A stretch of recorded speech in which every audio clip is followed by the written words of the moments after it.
Oke, disinilah kamu di tengah samudra. Samudra ini tak berujung, tapi kamu tak bisa melihatnya karena ada kabut tebal di sekitarmu. Awan tebal menyembunyikan matahari yang besar, namun redup. Ini siang atau malam? Kamu nggak tahu, cuma ada kabut abu-abu di sekitarmu. Kamu sendirian, meski kamu mencoba menyelam setelah beberapa jam, kamu masih nggak bisa melihat dasarnya. Dan begitulah planet air pada umumnya. Kedengarannya memang agak suram ya, tapi nggak seburuk itu kok. Dunia air ini lebih menarik daripada kelihatannya, jadi mari kita kenali lebih dekat.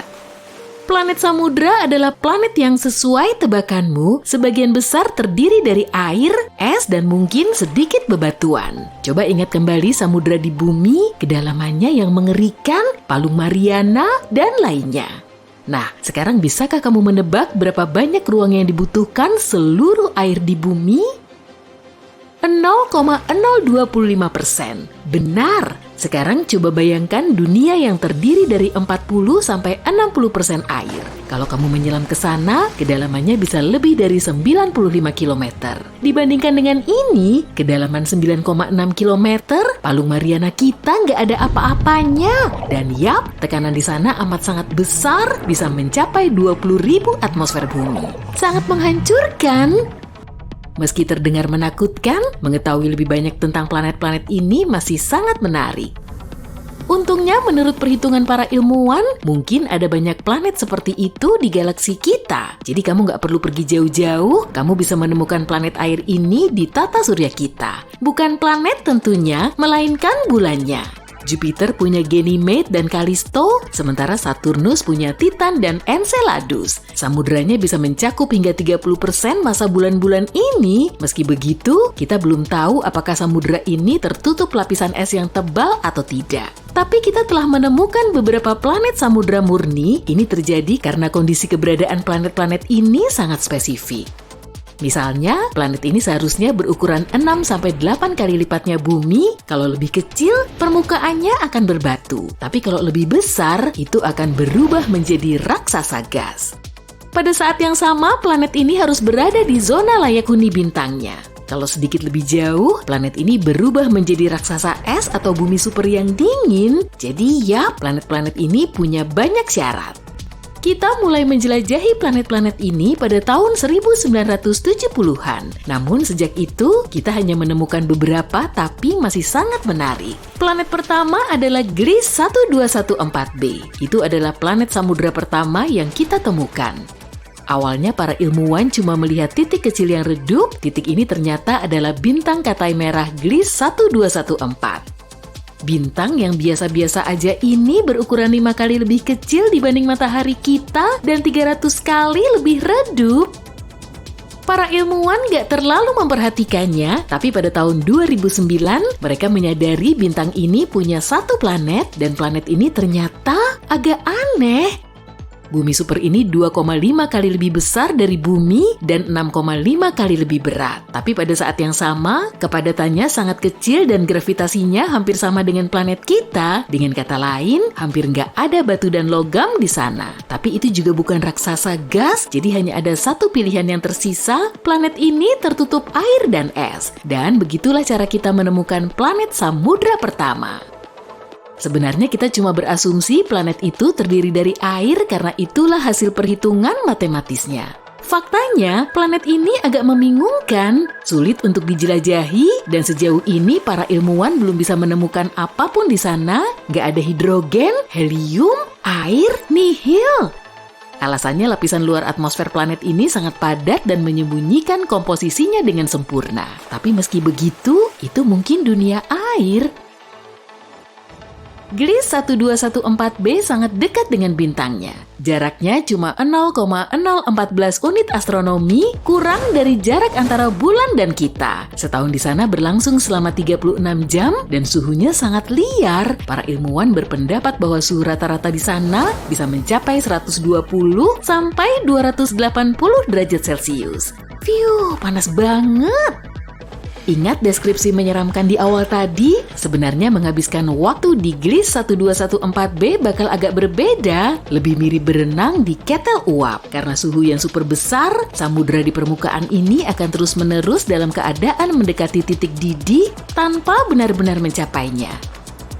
Jadi, bayangkan kamu turun ke permukaan planet ini, terbang menembus awan uap, kemudian kamu tiba-tiba masuk ke dalam air. Apa?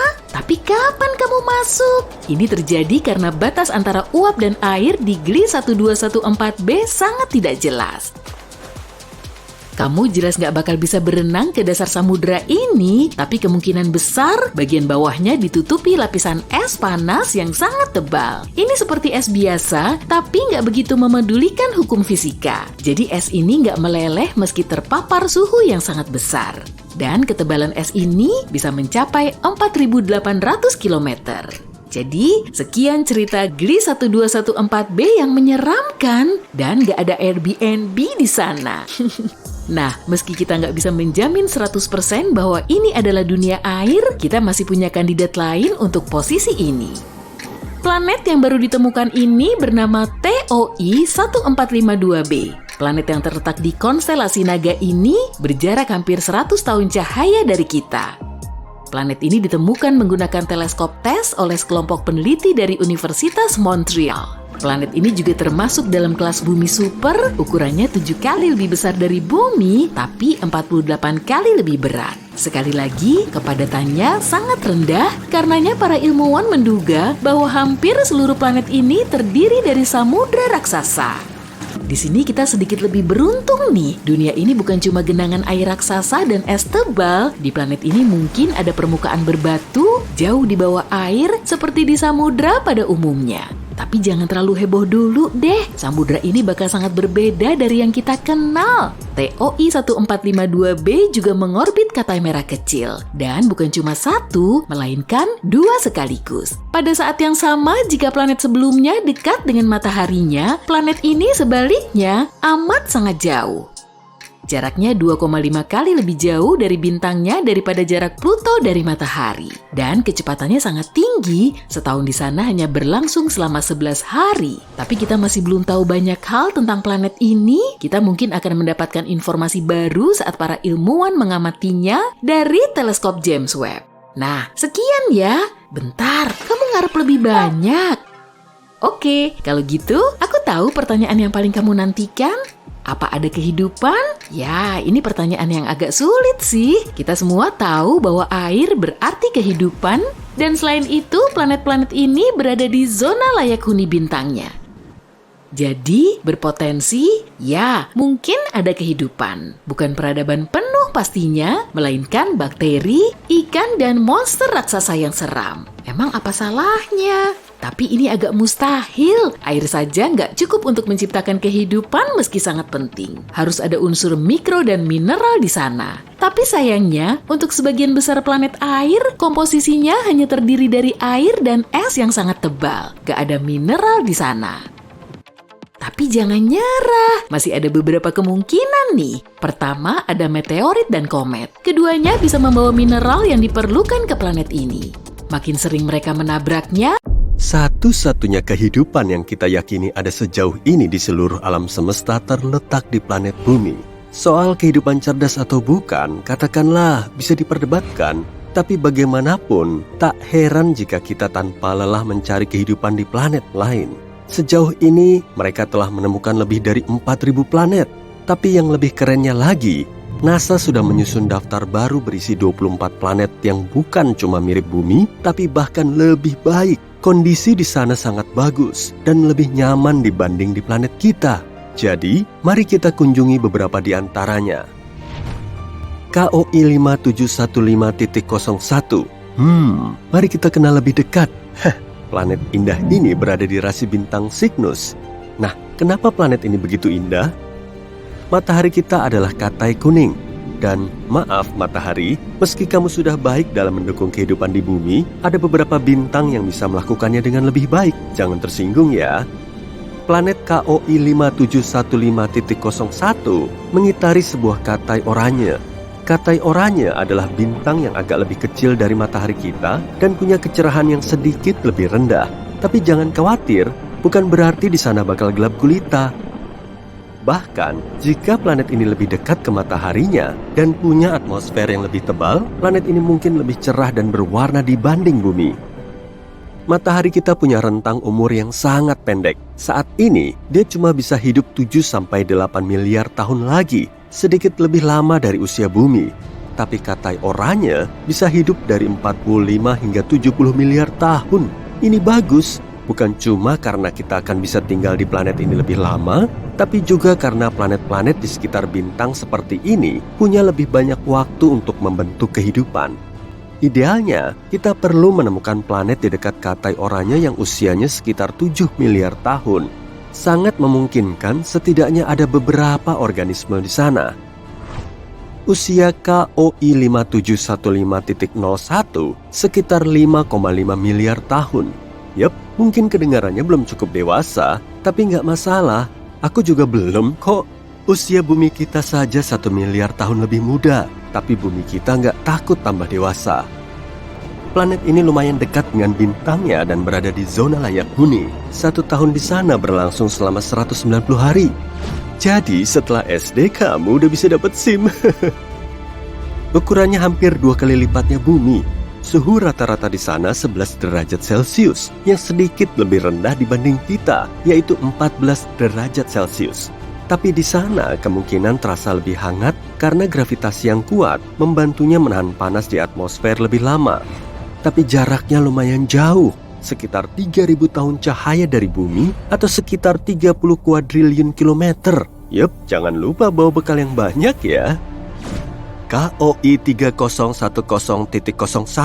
Planet ini ditemukan di sebelah bintang KOI 2010. Planet ini kayaknya merupakan dunia yang sangat menyenangkan. Suhu rata-rata di planet ini 19 derajat Celcius, jadi sedikit lebih hangat dibanding bumi. Tapi itu bagus loh. Para ilmuwan meyakini di planet yang sempurna, suhunya harus sekitar 10 derajat lebih panas dibanding di bumi. Makin banyak panas yang ada di sana, makin nyaman kita tinggal. Peluang mengembangkan kehidupannya pun juga lebih tinggi. Jari-jari planet ini hampir 1,5 kali lebih besar dari bumi. Di sana pun ada atmosfer, meski kita belum yakin tentang komposisinya, tapi mungkin mirip bumi. Para ilmuwan berpikir kita bisa menemukan lautan di sana yang menutupi hingga 60% permukaan planet ini. Keren kan? Di dunia yang sempurna, air dan tanah harus tersebar lebih merata dibanding di bumi. Lebih banyak daratan berarti lebih banyak wilayah dan sumber daya kan? Meski begitu, planet ini sebenarnya mirip banget dengan bumi. Kemiripannya begitu jelas sehingga para ilmuwan meyakini kita punya peluang 84% untuk menemukan kehidupan di sana. Tentu saja, belum tentu kehidupan berakal ya, tapi kemungkinan ada hewan. Menarik kan? Menurutmu, bentuk mereka bakal gimana? Planet yang sangat mirip bumi, tapi dengan gravitasi yang lebih kuat. Kalau ada manusia yang tinggal di sana, ukurannya mungkin besar, tapi pendek dan punya kaki kecil yang kuat. Kedengarannya imut sekaligus nyeremin. Tapi kita nggak bakal bisa menemukan kebenarannya dalam waktu dekat. Sejauh ini, bagi kita, planet-planet ini cuma titik-titik mikroskopis di luar angkasa. Kita hanya punya beberapa data mentah dan membosankan tentang mereka, dan bahkan nggak tahu seperti apa bentuknya. Kita harus menunggu sampai bisa menemukan cara untuk bisa lebih mendekati planet-planet ini. Kepler 186f. Ini juga salah satu kandidat terbaik planet berpenghuni. Planet yang lumayan mungil ini dijuluki sepupu bumi karena memiliki kemiripan yang tinggi. Tapi kedua planet ini lebih kayak saudara, bukan kembaran. Kepler 186f berputar mengitari Katai Merah. Katai Merah adalah bintang yang bahkan lebih redup dan lebih kecil dibanding Katai Oranye. Ya, rentang usianya juga amat sangat panjang, tapi kecerahannya juga agak rendah. Namun, Kepler 186f lebih dekat ke bintangnya dibanding bumi ke matahari. Jadi, seharusnya nggak terlalu gelap di sana. Ya, setidaknya nggak segelap malam di bumi.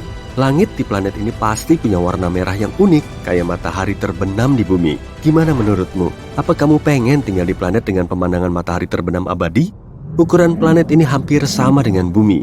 Lumayan, tapi nggak sempurna. Kenapa? Karena planet yang sempurna adalah yang lebih besar dari bumi dan punya gravitasi yang lebih kuat.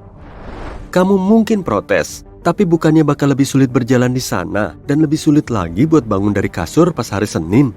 Iya tentu. Namun, di sisi lain, planet ini akan menarik atmosfer dengan lebih baik. Atmosfer bakal lebih tebal dan padat. Artinya, perlindungan dari objek antariksa yang menakutkan menjadi lebih kuat, lebih banyak oksigen, dan lebih banyak panas. Selain itu, planet yang lebih besar punya lebih banyak lahan untuk dihuni. Keren kan? Tapi jelas, ukuran bumi juga merupakan pilihan yang sangat baik. Ada fakta keren lain. Kemiringan Kepler 186f hampir sama dengan kemiringan kita. Artinya, ada musim yang stabil dan siklus yang malam yang normal. Apa kamu tahu betapa pentingnya kemiringan suatu planet? Mars misalnya. Mars sebenarnya juga berada di zona layak huni matahari kita. Tapi kemiringannya sangat tidak stabil. Akibatnya, seluruh lautan yang dulunya pernah ada di sana, kini benar-benar kering. Sekarang cuma ada gurun merah dan nggak ada kehidupan di sana. Setidaknya sejauh yang kita tahu. Tapi kamu bisa melihat betapa pentingnya detail kecil ini kan? Kepler 186f juga lumayan jauh dari kita. 490 tahun cahaya, itu hampir 5 kuadriliun kilometer. Jadi, kita masih harus nungguin kemajuan perjalanan antar galaksi. Kepler 62e dan 62f. Planet-planet ini disebut sebagai yang paling mirip bumi. Sebelum kita menemukan Kepler 186f, mereka mirip banget sama rumah kita. Kepler 62e sekitar 1,5 kali lebih besar dari bumi, dan Kepler 62f hanya sedikit lebih kecil dari itu. Keduanya terletak di rasi bintang Lyra, sekitar 1.200 tahun cahaya dari kita. Keduanya juga mengorbit Katai Merah. 1 tahun di Kepler 62e berlangsung sekitar 122 hari, bahkan lebih cepat dibanding planet pertama yang telah kita bahas tadi. Para ilmuwan meyakini baik 62e dan 62f adalah dunia air, tempat hangat yang sebagian besar atau mungkin seluruhnya tertutup air. Jika ada daratan di sana, mungkin cuma pulau saja. Sebuah dunia yang cuma terdiri dari pulau-pulau. Pasti indah bagi beberapa orang, kayak Hawaii dan mimpi buruk bagi yang lain. Coba ingat Megalodon. Tapi kalau kamu suka hewan... Para ilmuwan terus menemukan planet baru yang mereka sebut sebagai bumi super. Planet ini punya bobot lebih berat dari bumi tapi jauh lebih ringan dari raksasa es Uranus dan Neptunus. Bumi super terdiri dari batuan, gas, atau perpaduan dari keduanya. Dan umumnya berukuran 2-10 kali lebih besar dari bumi. Planet ini memang menarik untuk dipelajari, tapi jaraknya sangat jauh. Lokasinya di luar tata surya kita dan keberadaannya sudah lumayan dikenal, seperti planet menarik lain, Neptunus Mini. Bumi super juga bisa berupa katai gas, raksasa es, atau objek raksasa berbatu-batu. Dan sekali lagi, tata surya kita nggak punya planet seperti ini. Terus planet apa ya yang ada di tata surya kita tapi nggak ada di tempat lain? Jupiter dong. Sang raksasa gas merupakan objek terbesar dan terberat yang mengorbit matahari. Raja planet ini punya kekuatan besar untuk mendominasi tata surya kita dan dianggap suka menelan planet lain. Suatu protoplanet telah menghantam Jupiter sekitar 4,5 miliar tahun yang lalu ketika umurnya masih relatif muda. Protoplanet ini 10 kali lebih berat dari bumi serta tersusun atas es dan batuan. Tabrakan hebat ini mengakibatkan inti Jupiter pecah, kemudian helium dan hidrogennya bercampur dengan materi yang lebih padat. Lama-kelamaan, materi berat ini kembali ke intinya yang padat seperti yang kita lihat di masa kini. Kalau sebelumnya Jupiter pernah melahap planet lain, kebiasaan ini juga bisa terus berlanjut. Tata surya kita diduga pernah memiliki lebih banyak planet besar.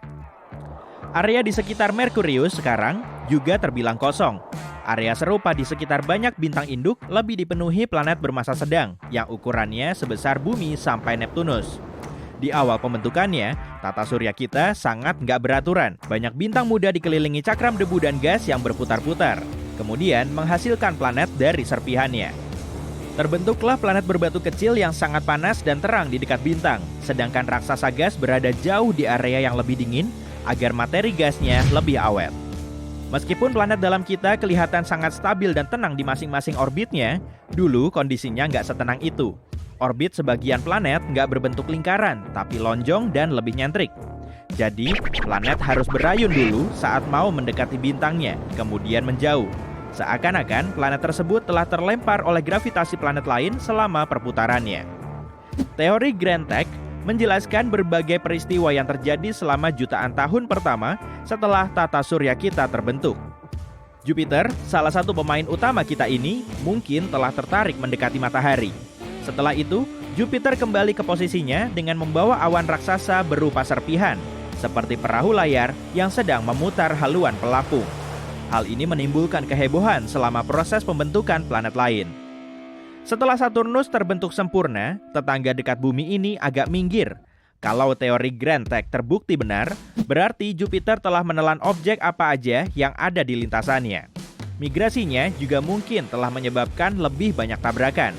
Kemungkinan, Jupiter telah memindahkan sebagian air yang sekarang ada di lautan kita.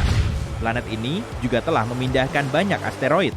Dari waktu ke waktu, Jupiter terus melesatkan objek luar angkasa ini ke medium antar bintang atau ke sela-sela planet dalam di tata surya kita. Mungkin Jupiter juga punya andil dalam kepunahan dinosaurus 66 juta tahun yang lalu saat batu luar angkasa menghantam lepas pantai semenanjung Yucatan di Meksiko. Tabrakan ini menyebabkan gempa bumi, letusan gunung berapi, dan sejumlah tsunami yang berdampak besar pada hewan dan tumbuhan di muka bumi. Nggak ada yang tahu pasti asal-muasalnya. Dan kita juga nggak yakin apakah objek itu berupa asteroid atau komet. Menurut salah satu teori, objek itu kemungkinan berupa komet dari awan Oort yang terdiri dari serpihan es. Dan lokasinya ada di tepi tata surya kita. Bisa jadi, komet ini telah terpental dari lintasannya karena pengaruh Jupiter dan gaya gravitasinya yang kuat. Jadi, bisa dibilang, tata surya kita mirip mesin pinball. Dan sebagai planet terbesarnya, Jupiter mendepak komet yang masuk ke dalam orbit, kemudian mengarahkannya menuju matahari. Saat berada dekat di matahari, komet ini akan hancur oleh kekuatan pasang surut kuat, kemudian berubah menjadi serpihan kecil. Setelah kejadian ini, mamalia mulai mendominasi bumi. Jadi, tanpa Jupiter, kita mungkin nggak akan ada. Begitupun dengan bumi kita. Planet terbesar di tata surya kita ini mulai terbentuk, kemudian menghancurkan planet yang lebih tua dan ngerapihin dunia lain yang lebih kecil seperti bumi kita. Mungkin karena Jupiter juga, keberadaan planet Nine belum bisa ditemukan sampai sekarang. Para ilmuwan meyakini keberadaan planet Nine ini dan mereka memperkirakan lokasinya ada di luar Neptunus, tapi bukan Pluto. Tata surya kita punya 3 zona, yaitu zona planet dalam, planet luar, dan zona di luar tepinya. Planet misterius ini bisa aja seukuran bumi atau Mars, dan berputar-putar di sela-sela raksasa gas sebelum akhirnya terlontar ke bagian luar tata surya, atau malah menuju area di ruang angkasa yang sangat jauh. Jupiter bergaris-garis karena memiliki perbedaan suhu, gas atmosfer, dan komposisi bahan kimia. Para ilmuwan pernah mengira kalau pola garisnya ini disebabkan oleh angin atmosfer yang sangat kencang, serta materi yang bergerak di berbagai lapisannya. Tapi ternyata, garis atau zona berwarna terang ini juga menampilkan lokasi kenaikan gas. Kalau garisnya berwarna gelap, atau disebut juga dengan belt, maka gasnya akan turun. Satelit Jupiter juga bisa menyebabkan planetnya bergaris-garis, karena bisa menarik sel konveksi atmosfer. Di pusat Jupiter, terdapat inti cairan kental yang tersusun atas helium dan hidrogen metalik dengan berbagai unsur terlarut lain yang lebih berat. Semakin menjauhi pusatnya, suhu dan tekanan di dalam planet akan semakin turun. Sehingga, bagian dalamnya yang cair bisa memberi jalan masuk gas dari atmosfer. Kebanyakan gas ini berupa helium dan hidrogen. Belum ada yang bisa memperkirakan kedalaman batas gas dan cairan ini, tapi kemungkinan seluruh area yang berada di kedalaman ribuan kilometer di bawah puncak awannya berwujud cair. Ukuran Jupiter mungkin masih lebih besar dari Saturnus kalau gasnya dihilangkan. Jupiter juga kadang dijuluki sebagai bintang gagal, meski nggak sepenuhnya benar. Kebanyakan zat penyusunnya terdiri dari hidrogen, sama seperti bintang biasa, tapi masih belum cukup besar untuk melakukan reaksi termonuklir sendiri di intinya, yang lambat laun akan mengubahnya menjadi bintang. Menurut teori, tiap objek bisa berubah menjadi bintang kalau materinya mencukupi. Kalau masanya sudah cukup, suhu dan tekanan dalamnya akan naik, kemudian menyebabkan fusi nuklir. Nah, untuk mengubah Jupiter menjadi bintang seperti matahari, Masanya perlu dinaikin sampai 1000 kali lipat. Dan untuk mengubahnya menjadi katai merah yang lebih dingin, masanya perlu ditambah sampai 80 kali lipat. Dengan begini, Jupiter nggak akan tiba-tiba menjadi bintang baru di tata surya kita. Tapi, kalau ada banyak objek saling bertabrakan, bisa aja Jupiter akan menelannya. Dan menurut teori, kalau Jupiter bisa menjadi bintang besar, planet lain nggak akan bisa menghasilkan orbit yang stabil. Radiasi yang akan diterima juga akan naik, sehingga kehidupan di tata surya kita akan semakin sulit terbentuk. Kecepatan rotasi Jupiter paling ngebut di seluruh tata surya kita. Kala rotasinya cuma berlangsung selama 10 jam, meski ukurannya lebih dari 300 kalinya bumi, dan masanya 2,5 kali lebih berat dari semua planet lain di tata surya. Tapi, kalau Jupiter lebih berat lagi, ukurannya akan menyusut.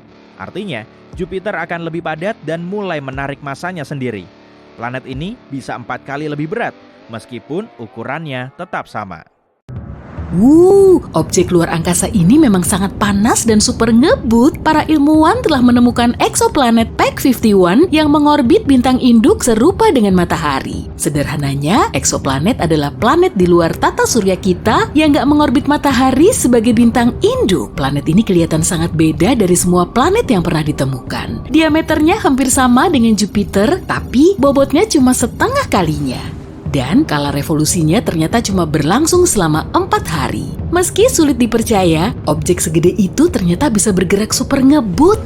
Para ilmuwan juga mulai menemukan hot Jupiter di ruang angkasa. Sejumlah raksasa gas panas cuma berjarak jutaan kilometer dari bintangnya. Ada juga sejumlah objek langit yang orbitnya cukup dekat dengan sang bintang dan banyak di antaranya sedikit lebih besar dari bumi. Tata surya yang menjadi lokasi orbit hot Jupiter nggak seperti tata surya kita. Sistem planet kita sangat teratur. Planet berbatu yang ukurannya lebih kecil berada di orbit dalam, sedangkan raksasa gas jumbo berada di luar. Dan semua planet mengorbit matahari sesuai dengan lintasannya sendiri. Jadi, semua hal yang ada di dalamnya sudah tertata. Saat awal-awal terbentuk, bintang menghasilkan piringan gas, puing-puing luar angkasa, dan debu di sekitarnya. Objek ini kita kenal dengan sebutan piringan akresi. Gasnya kemudian akan tertarik menuju bintang oleh gaya gravitasi, kemudian menghasilkan pusaran bintang. Bagian luar piringan ini lebih dipenuhi gas daripada pusatnya. Lama-kelamaan, efek pusaran ini semakin kuat. Hal serupa juga terjadi pada hot Jupiter. Lalu sang raksasa gas mulai menaikkan kecepatan orbitnya dan terus bergerak mendekati bintang induk. Tapi untungnya, Jupiter di tata surya kita nggak berubah menjadi Jupiter yang panas. Raksasa gas kita ini berasal dari asteroid ukuran bumi yang dingin, jadi nggak sama seperti hot Jupiter. Selama pembentukannya, jarak Jupiter ke matahari sekitar 4 kali lebih jauh dari lokasinya sekarang, yaitu di antara Uranus dan Neptunus. Sekitar 2-3 juta tahun setelah terbentuk di cakram akresi matahari, Jupiter memulai fase 700 juta tahunnya yang juga disebut dengan Grand Trek. Trek sendiri adalah gerakan kapal menuju pelampung hingga menerobos dan mengitarinya. Kemudian kapal ini mempercepat geraknya dan kembali ke tempat semula. Hal yang sama juga mulai terjadi pada Jupiter. Saat migrasi orbitnya makin mepet, gravitasi planet ini bisa mindahin banyak asteroid dan benda langit lain, kemudian membelokkan orbit planet yang lebih besar hingga mengakibatkan tabrakan dan kehebohan. Grand Trek Jupiter bisa menghancurkan banyak objek besar dan skenario ini bisa aja terjadi, tapi untungnya Jupiter mengubah arahnya dan menjadi raksasa gas yang tenang. Neptunus, Uranus, dan Saturnus memulai versinya sendiri dalam proses yang mengharu biru ini. Saturnus berubah menjadi planet super bongsor hingga gravitasinya mulai menjauhkan Jupiter dari orbitnya. Tapi setelah beberapa saat, orbit raksasa gas ini menjadi terkunci, kemudian kedua planet bisa ngebersihin gas yang terdapat di sela-selanya. Karena gas ini menjadi bahan bakar dalam migrasi planet, Jupiter dan Saturnus akhirnya bisa menempati orbit stabil seperti sekarang. Jupiter masih bisa menarik beberapa asteroid es di planet dalam, dan saat planet kita masih muda, peristiwa ini bisa memicu pembentukan lautan di bumi. Tapi akhir-akhir ini, Jupiter jauh lebih tenang. Gaya gravitasi Saturnus telah bikin situasinya lebih stabil dan kini masih mengendalikannya. Jupiter adalah pelindung kita dan massanya 2,5 kali lebih berat dari seluruh planet lain di tata surya kita. Planet ini berperan sebagai perisai gravitasi yang mengorbit di sekitar tata surya bagian dalam. Jupiter mengalihkan reruntuhan antariksa dan asteroid yang masuk ke Merkurius, Venus, Bumi, dan Mars. Kita pun tetap aman karena Bumi selalu terlindungi. Dan planet kita jadi lebih leluasa dalam mengembangkan kehidupan yang lebih kompleks. Sampai sekarang pun Bumi nggak hancur oleh asteroid, hot Jupiter, atau objek luar angkasa lain. Jupiter bukan satu-satunya planet yang kemungkinan telah bertabrakan dengan Bumi. Para ilmuwan memperkirakan Merkurius pernah menabrak planet kita. Planet terdalam di tata surya kita ini berada paling dekat dengan matahari dan ukurannya paling kecil, malahan terus mengecil. Diameternya saat ini sekitar 14 km lebih kecil dibandingkan dengan 4 miliar tahun yang lalu. Menurut para ilmuwan, hal ini disebabkan oleh inti Merkurius yang terbuat dari besi. Jadi, besi ini semakin dingin, kemudian memadat dan perlahan ukurannya mulai menyusut. Merkurius punya kawah paling banyak di seluruh tata surya kita. Atmosfernya sangat tipis sehingga nggak bisa melindungi permukaannya dari gempuran meteor. Kawah terbesar di permukaan Merkurius minimal berdiameter 1.550 km, area segitu kurang lebih seluas Eropa Barat dari Jerman ke Portugal. Objek yang telah menghasilkan kawah segede itu pasti memiliki panjang sekitar 100 km. Dan karena permukaannya dipenuhi kawah, Merkurius kelihatan mirip seperti bulan. Skala revolusinya lebih singkat dari planet lain karena 1 tahun di sana berlangsung sekitar 88 hari di bumi. Artinya, kita bisa ngerayain ulang tahun setiap 3 bulanan. Meski begitu, skala rotasi Merkurius sangat lambat karena sehari di sana berlangsung hampir 59 hari di bumi. Wah, kita harus ekstra sabar nih kalau mau nunggu waktu tidur di Merkurius. Di planet kita ada bongkahan Merkurius loh. Pada tahun 2012, meteorit hijau ditemukan di pasar jalanan di Maroko. Para ilmuwan kemudian meneliti komposisinya dan mereka menyimpulkan benda itu kemungkinan berasal dari Merkurius. Merkurius nggak punya satelit sendiri karena ukurannya kecil dan gravitasinya lemah. Selain itu, lokasinya terlalu dekat dengan matahari. Ada juga planet lain di tata surya kita yang nggak punya satelit, yaitu Venus. Kerak Merkurius sangat tipis dan menurut salah satu teori pembentukannya, Merkurius telah mengalami tabrakan dahsyat hingga kehilangan sebagian besar keraknya. Peristiwa ini juga bisa menggeser Merkurius dari tempat aslinya. Wah, pantesan raksasa gas di tata surya kita juga nggak terbentuk di lokasinya saat ini. Selain itu, orbit Merkurius kelihatan aneh. Kemungkinan planet ini telah didepak keluar dari orbit lamanya, kemudian pindah ke orbit baru.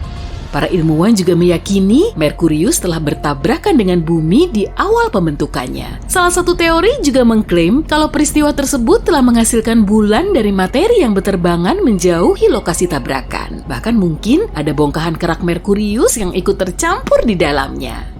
Eksoplanet Kepler 107b dan Kepler 107c adalah sepasang planet yang mengorbit bintang induk serupa dengan matahari kita dalam sistem Kepler 107. Jaraknya sekitar 1.700 tahun cahaya dari kita dan kedua planet ini berukuran hampir sama dan berjarak 1,5 kalinya bumi. Tapi Kepler 107c hampir 3 kali lebih padat dari pasangannya, itu karena semua planet memiliki komposisi yang berbeda.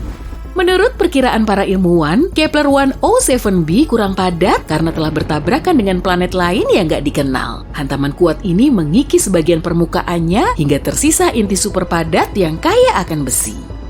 Komet raksasa telah menghantam Neptunus sekitar 200 tahun yang lalu, tapi karena Neptunus gak berbatu-batu dan beratmosfer tipis seperti Mars atau Merkurius, para ilmuwan kesulitan untuk nyari buktinya.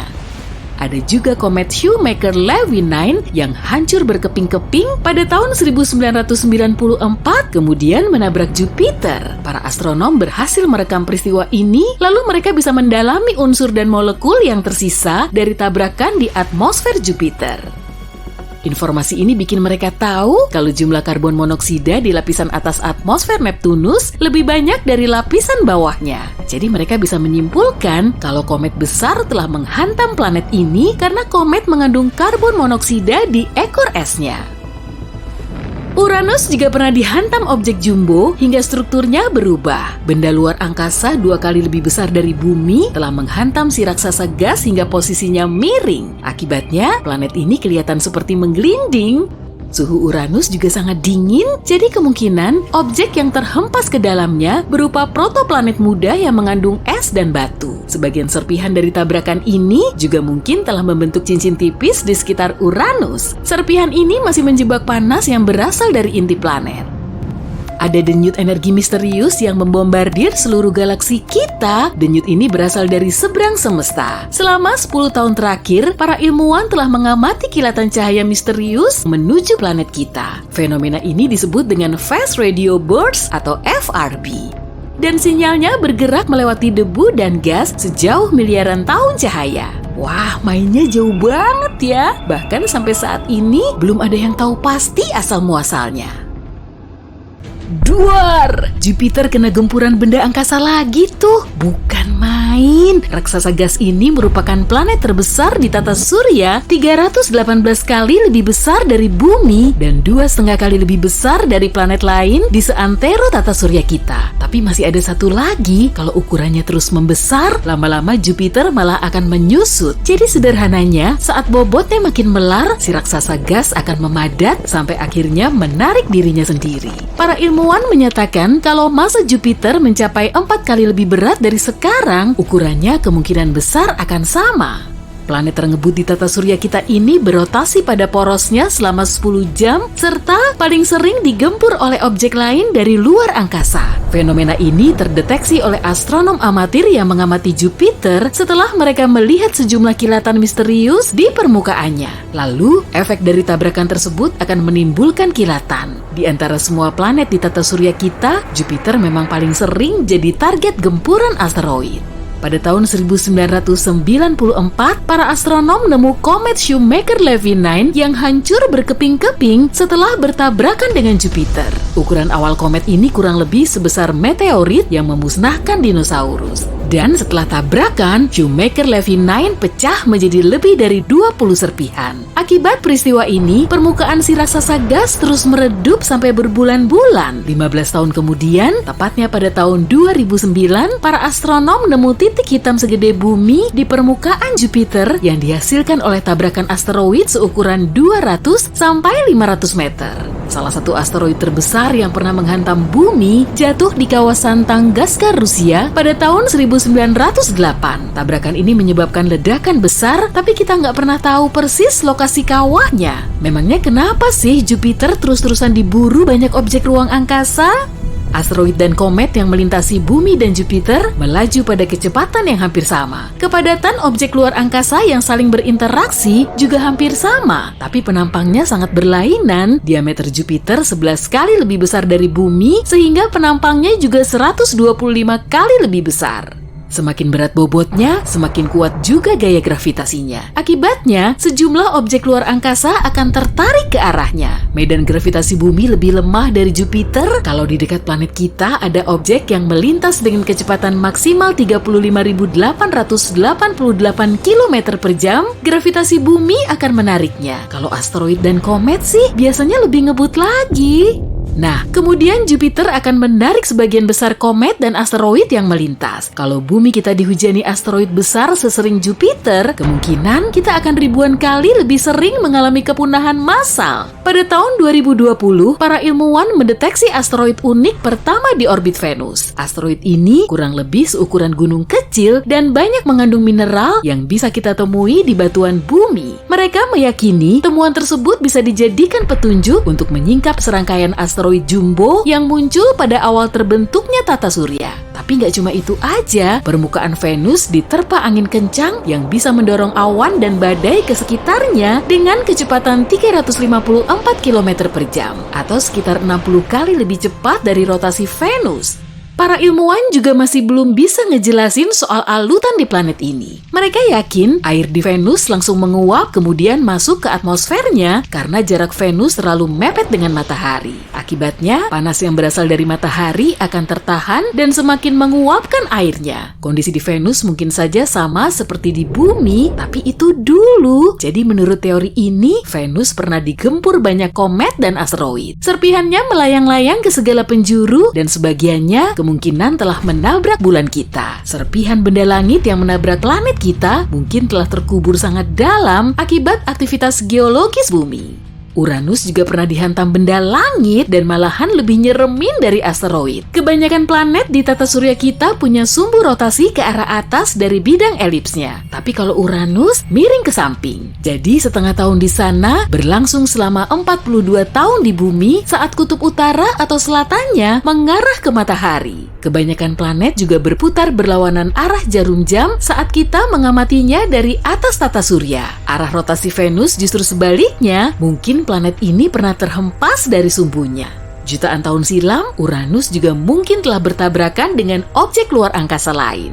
Saat tata surya kita masih sangat muda, konfigurasi orbit Saturnus dan Jupiter kemungkinan pernah berpotongan, gaya gravitasi keduanya kemudian menciptakan momentum orbit lalu memindahkannya ke Uranus hingga akhirnya menghempaskannya dari sumbu semula. Jutaan asteroid mengorbit matahari dan cuma sebagian kecilnya yang melintasi bumi. Jadi bisa dibilang gak ada benda angkasa membahayakan yang suka mampir ke planet kita. Rencananya, manusia akan terbang ke Mars pada tahun 2030. Semoga aja planet merah itu gak akan disinggahi objek luar angkasa lain yang lebih besar. Jutaan asteroid mengorbit matahari dan tidak begitu banyak yang melewati bumi dari waktu ke waktu. Jadi tidak ada benda angkasa yang berbahaya yang mampir ke bumi. Rencana kita mengunjungi Mars pada tahun 2030 dan para ilmuwan berharap Mars tidak akan menjadi target dari beberapa badan ruang angkasa yang lebih besar. Kawah baru terbentuk di permukaan Mars setiap 1 atau 2 hari dan diameternya bisa mencapai 4 meter. Maka kemungkinan kawah ini telah terbentuk oleh objek luar angkasa seukuran bola sepak. Karena atmosfer Mars lebih tipis dari bumi, asteroid kecil jadi lebih gampang masuk. Sebagian besar belahan utara Mars terdiri dari dataran rendah berkontur rata, sedangkan bagian selatannya lebih tinggi, dipenuhi kawah dan bagian dalamnya mengandung sejumlah logam langka. Menurut salah satu teori, hal ini disebabkan oleh objek langit besar yang bertabrakan dengan Mars, lalu menghancurkan sebagian belahan utaranya. Serpihan dari asteroid tersebut mengelilingi planet ini dan kemudian menyatu menjadi 2 satelit kecil yang mengorbit Mars.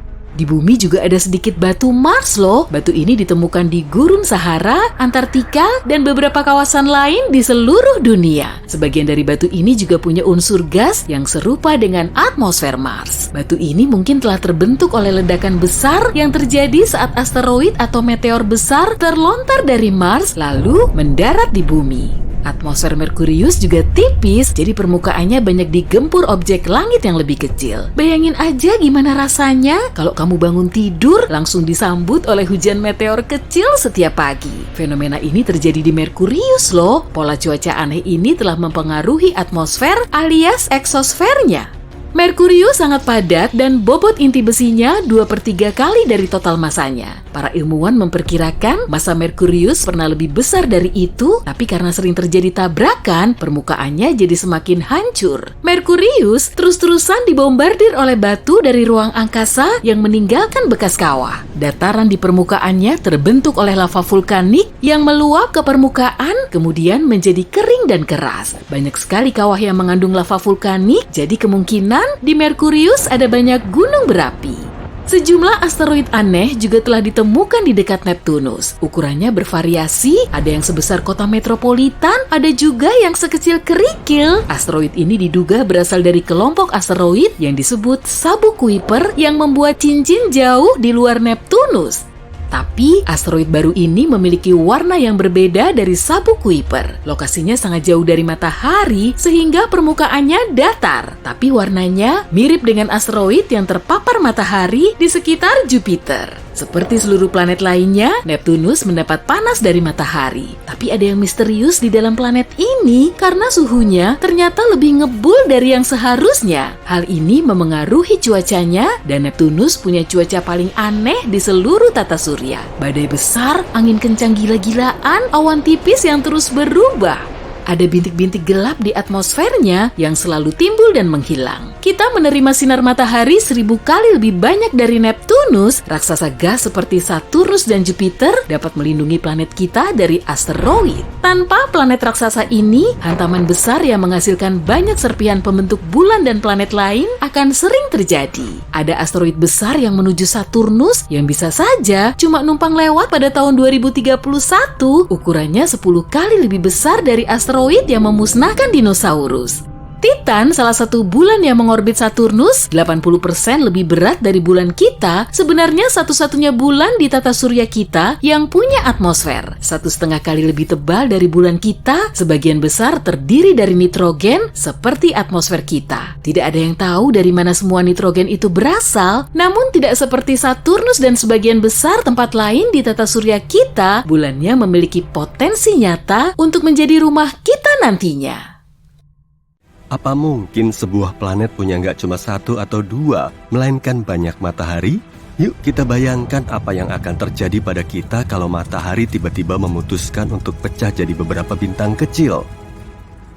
Dalam pencarian planet mirip bumi di seluruh alam semesta, para ilmuwan telah menemukan bahwa sistem dengan 2 atau bahkan 3 bintang sebenarnya tidak terlalu langka. Bahkan banyak yang punya planet di zona layak huninya. Hampir setengah dari planet-planet ini bisa menampung kehidupan. Pengen banget rasanya lihat matahari terbenam di sana. Para ilmuwan bahkan mengatakan, matahari kita tidak selalu kesepian dan bisa saja punya bintang pendamping yang disebut Nemesis. Mereka memperhatikan bahwa kepunahan massal di bumi terjadi setiap 27 juta tahun. Ini seperti sebuah siklus. Jadi, mereka beralih ke bintang-bintang untuk mencari tahu apa alasannya. Kemudian mereka berasumsi bahwa penyebabnya adalah bintang yang meninggalkan matahari kita sejak lama, tapi masih memengaruhi kita. Nemesis bisa ditemukan sekitar 1,5 tahun cahaya dari kita. Kedengarannya mungkin dekat ya, tapi itu hampir 24 triliun kilometer loh. Pasti seru naik mobil ke sana, cuma butuh 50 juta tahun kok. Nah, setiap kali melewati orbitnya, Nemesis bisa memengaruhi awan Oort. Awan Oort adalah area di sekitar tata surya kita tempat komet terbentuk. Keberadaannya belum terbukti, tapi para ilmuwan lumayan yakin tentangnya. Jadi, komet terbentuk di dalam awan ini dan kemudian masuk ke tata surya. Meski sangat jauh, bintang kedua dalam sistem ini bisa punya pengaruh yang besar. Tapi gimana kalau ada sistem dengan 4 bintang atau bahkan lebih? Apa mungkin? Sebenarnya, mungkin aja. Tapi makin banyak objek langit yang ada di dalamnya, makin sulit jadinya. Orbitnya jadi nggak stabil dan kacau banget. Dalam mekanika bintang, ini disebut masalah trisurya. Sangat sulit memprediksi orbit objek-objek dalam sistem seperti ini. Biasanya, orbitnya sangat acak dan unik. Isaac Newton adalah orang pertama yang menyadarinya. Dia mencoba menerapkan penemuan gravitasinya ke bumi, bulan, dan matahari. Dia pun kesulitan, tidak mudah untuk memahami bagaimana 3 objek bintang mengorbit begitu stabil di sekitar satu sama lain. Dan itu cuma planet dan satelit. Bagaimana kalau memasukkan beberapa bintang? Aku senang ada orang lain yang mau memperhitungkannya. Aku ya. Ngomong-ngomong, kita tahu bahwa sistem trisurya sangatlah kacau. Tapi gimana kalau sistem dengan lebih banyak bintang? Itu amat sangat langka. Pada tahun 2021, NASA menemukan sistem 6 bintang. Itu nggak masuk akal. Yang pasti nggak ada planet di dalamnya. Tapi siapa tahu, mungkin kelak kita bakal nemu sistem seperti itu juga. Di dunia seperti itu, tarian gravitasinya sangat kompleks. Dibutuhkan kondisi yang sangat spesifik untuk menyatukan semuanya. Itu kayak berjalan di seutas tali di atas jurang. Dengan mengingat semua ini, coba bayangkan apa yang akan terjadi kalau matahari tiba-tiba berubah jadi beberapa bintang kecil. Kita butuh simulasi yang sangat mendetail, atau kita mungkin butuh belasan simulasi untuk bisa membayangkannya. Karena kalau enggak, kita cuma punya beberapa opsi. Opsi pertama, kita membagi matahari menjadi 5-10 matahari kecil. Sekarang kita sebar semuanya berdekatan. Semua matahari ini akan menghancurkan sistem kita dalam beberapa jam aja. Yap. Semua sistem bintang termasuk milik kita bergerak konstan melintasi alam semesta. Jadi semua bintang akan segera saling bertabrakan. Tabrakan ini akan mengarah pada terbentuknya supernova. Sistem kita bakalan berubah jadi nebula yang indah dan warna-warni. Bagi kita, itu akan terjadi hanya dalam beberapa menit. Kita bahkan gak sempat merasakan apapun. Dan semua planet di tata surya lama akan segera berubah jadi debu antariksa yang berkilau. Tapi itu bukan pilihan terbaik kan? Kita lihat apa ada opsi lain.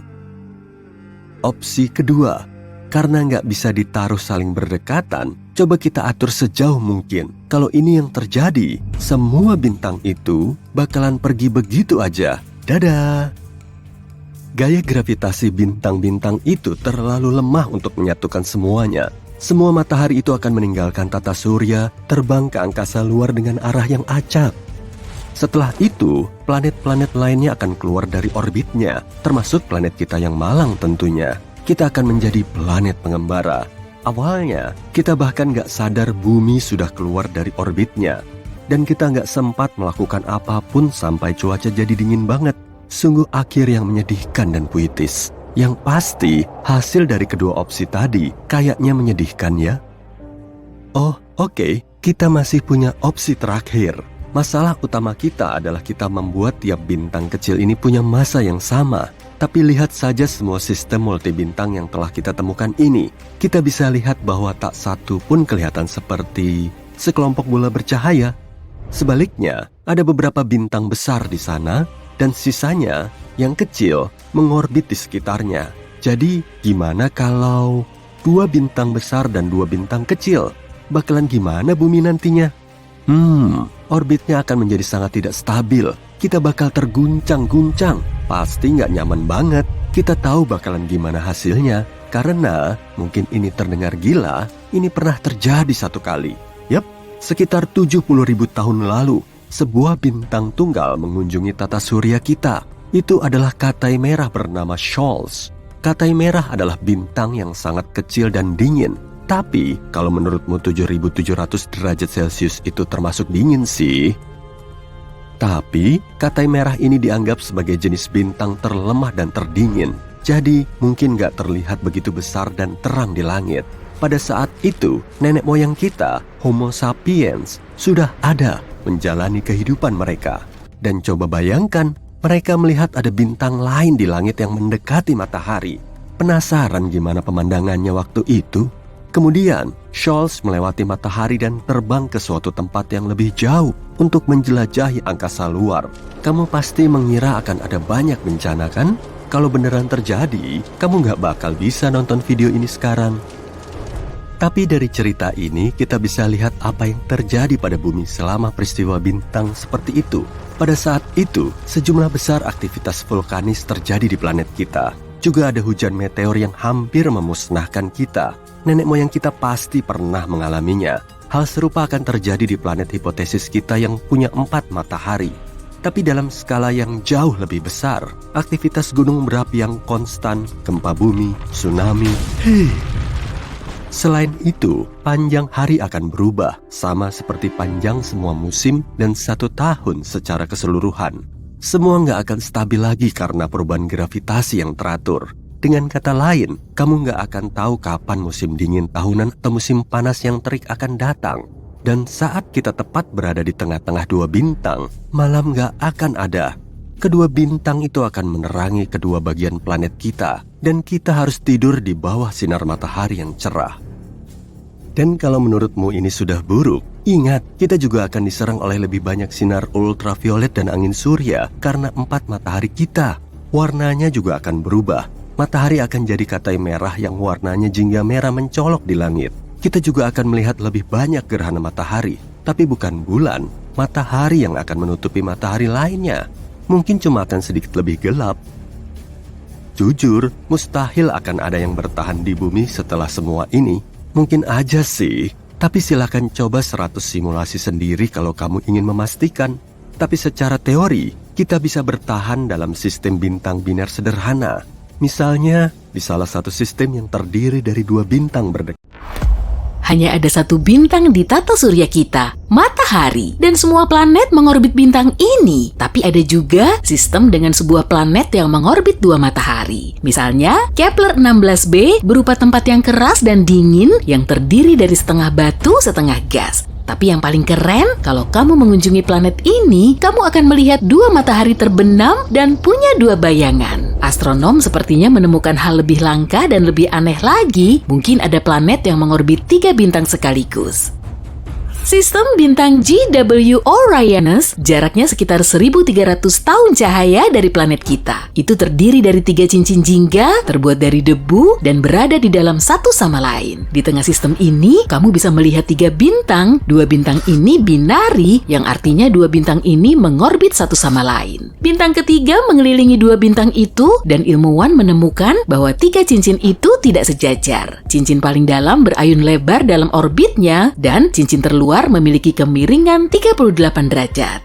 Jadi astronom memiliki 2 teori. Teori pertama mengatakan putusnya cincin ini terjadi karena 3 matahari menciptakan torsi di tengah seluruh sistem. Torsi adalah gaya gravitasi yang selalu bekerja menuju pusat. Tapi beberapa waktu kemudian teori ini dicoret. Turbulensi dalam cincin ini kurang kuat untuk membuktikan teori ini. Teori kedua mengatakan bahwa fenomena ini bisa terjadi karena sebuah planet terbentuk di dalam salah satu cincin ini. Sebuah planet muda bisa memengaruhi keseimbangan gravitasi sistem 3 cincin itu dan menjadi penyebab 3 cincin itu sangat terpisah jauh. Ada celah besar dalam awan debu dan berdasarkan ukurannya, planet yang kita bicarakan pasti berupa raksasa gas besar seukuran Jupiter. Semua benda angkasa terbentuk karena gravitasi menarik materi. Jika ada rotasi sedikit pun di awal, kecepatan putaran meningkat seiring waktu, terutama saat sebuah benda mulai jatuh. Itu sebabnya semua benda angkasa berputar, termasuk partikel debu dan bahkan lubang hitam. Lubang hitam kehilangan massa karena sesuatu yang disebut radiasi Hawking. Horizon peristiwanya menjadi semakin kecil, tapi proses ini sangat amat lambat. Horizon peristiwa lubang hitam adalah point of no return, itu seperti batasan yang mengelilingi lubang hitam. Dan tidak ada apapun termasuk cahaya dan radiasi bisa keluar begitu menyeberangi batasan ini. Rata-rata lubang hitam butuh miliaran kali umur alam semesta untuk menghilang sepenuhnya. Galaksi Bima Sakti kita juga mungkin memiliki lubang hitam supermasif, tapi kita tidak dalam bahaya. Salah satu lubang hitam besar terdekat, V4647 Sagittari, kemungkinan besar berjarak 20.000 tahun cahaya. Mengamati dampak lubang hitam aman dilakukan dari kejauhan. Masalah dimulai saat kamu terlalu dekat karena gaya gravitasinya yang luar biasa besar. Galaksi bisa saling menelan, itu salah satu cara galaksi berkembang seiring waktu. Tetangga terdekat kita disebut Andromeda dan saat ini menelan salah satu galaksi satelitnya. Dulu, Andromeda menelan setidaknya 2 galaksi satelit. Banyak gugusan bintang tersebar di seluruh galaksi ini. Andromeda pasti mencuri bintang-bintang ini dari galaksi lain. Ilmuwan akhirnya berhasil mengidentifikasi bintang-bintang itu. Bintang-bintang ini ditemukan di penggabungan galaksi yang terjadi miliaran tahun lalu.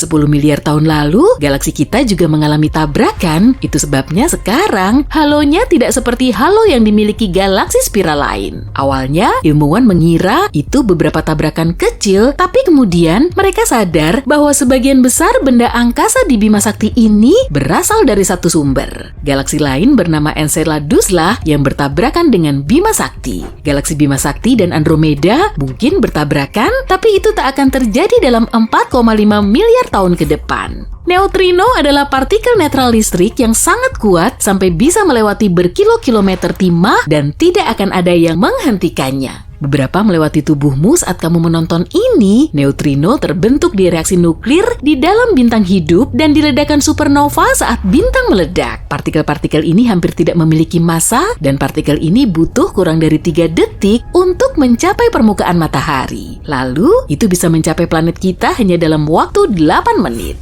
Ada planet TOI 1231b yang jaraknya sekitar 90 tahun cahaya dari bumi. Planet ini mirip dengan Neptunus dan itu adalah sebuah raksasa gas. Tapi menariknya, planet ini kemungkinan memiliki atmosfer yang kaya. Planet ini lebih dari 3,5 kali ukuran bumi dan sedikit lebih hangat dari kita dahulu, 50 derajat Celcius. Planet ini mengorbit bintang Katai Merah yang jauh lebih kecil daripada matahari kita, tapi bintang ini juga jauh lebih tua. 1 tahun di planet ini hanya 24 hari bumi. Meskipun dekat ke bintang induknya, planet ini relatif dingin. Itu karena bintangnya ada di sisi lebih dingin juga. Astronom berpikir mereka melihat awan di atmosfer planet misterius ini dan mungkin itu terbuat dari air.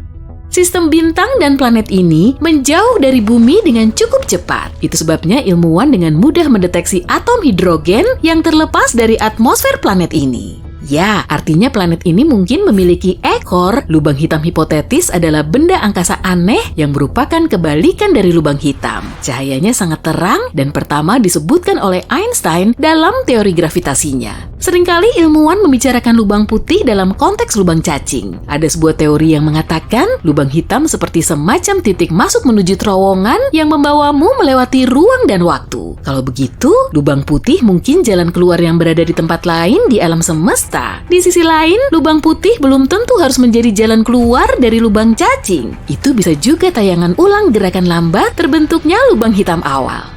Jadi, pembentukan lubang hitam dimulai dengan bintang besar tua. Setelah jatuh karena beratnya, bintang itu biasanya berubah menjadi lubang hitam. Tapi terkadang, proses kuantum tidak mengubah bintang menjadi lubang hitam. Sebaliknya, itu membuat lubang putih yang mulai memuntahkan materi bintang tadi. Tapi sejauh ini, hanya teori. Beberapa planet seperti Mars dan Venus memiliki cuaca cukup ekstrem dengan badai kencang. Dan sekarang hurikan ruang angkasa yang sama kuatnya mungkin telah datang ke bumi. Itu adalah massa udara yang berputar-putar, lebarnya sekitar 1000 km.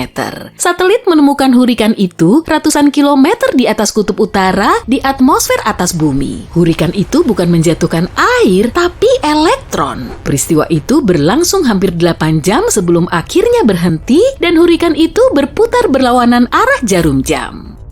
Mungkin aja ada samudra yang tersembunyi di bawah permukaan satelit yang mengelilingi Uranus. Ilmuwan juga telah meneliti samudra di bulan Jupiter, Europa, dan bulan Saturnus, Enceladus. Samudra-samudra ini tersembunyi di bawah kerak es satelit-satelit itu. Uranus memiliki 27 satelit, 5 di antaranya sangat besar, itu adalah Umbriel, Titania, Oberon, Miranda, dan Ariel. Pada tahun 1980-an, saat orang-orang mengirim Voyager 2 untuk mengambil foto dari 5 satelit ini, ilmuwan menemukan bahwa satelit-satelit itu memiliki banyak kawah dan mengandung es dan batu. Foto-foto yang didapatkan oleh para astronom juga menunjukkan tanda air dalam bentuk cair. Itu keluar dari kedalaman satelit dan membeku di permukaannya. Salah satu penjelasan paling masuk akal adalah samudra itu ada di bawah permukaan karena satelit bergerak mengelilingi planet, medan magnet planet itu menariknya. Seperti itulah satelit berada di orbitnya, tarikan ini menghasilkan aliran listrik yang berubah menjadi medan magnet. Medan magnet itu disebut induksi dan samudra di bawah permukaan mungkin penyebab medan induksi ini bisa dihasilkan. Saturnus dikenal dengan cincinnya, tapi Neptunus, Uranus, dan Jupiter juga memiliki cincin loh. Di saat yang sama, Saturnus memiliki hal yang sangat spesial yang tidak pernah kita lihat di planet lain. Badai heksagon besar yang bergerak di kutub utara planet ini, masing-masing sisinya hampir sepanjang 12.500 km. Area itu sangat besar sampai muat diisi 4 bumi. Berdasarkan citra termal, pola awan heksagonal ini turun ke atmosfer Saturnus sekitar 100 km. Planet ini sembunyi di balik awan tebal dan sinar matahari tidak bisa menembusnya. Itu sebabnya astronom tidak bisa melihat apa yang sebenarnya terjadi di sana. Tapi ada beberapa teori, Saturnus adalah raksasa gas dan saat memanas, gas di dalam planet menyimpang lebih jauh. Energi besar dilepaskan bersamaan gas itu yang membuatnya naik, mengembang, dan kehilangan kepadatan. Proses yang sama menyebabkan hurikan dan tornado di planet kita. Di Saturnus, gas berputar keluar dari zona bertekanan tinggi yang berada di lapisan luar Saturnus. Dan gas ini memancing badai besar berbentuk unik seperti itu.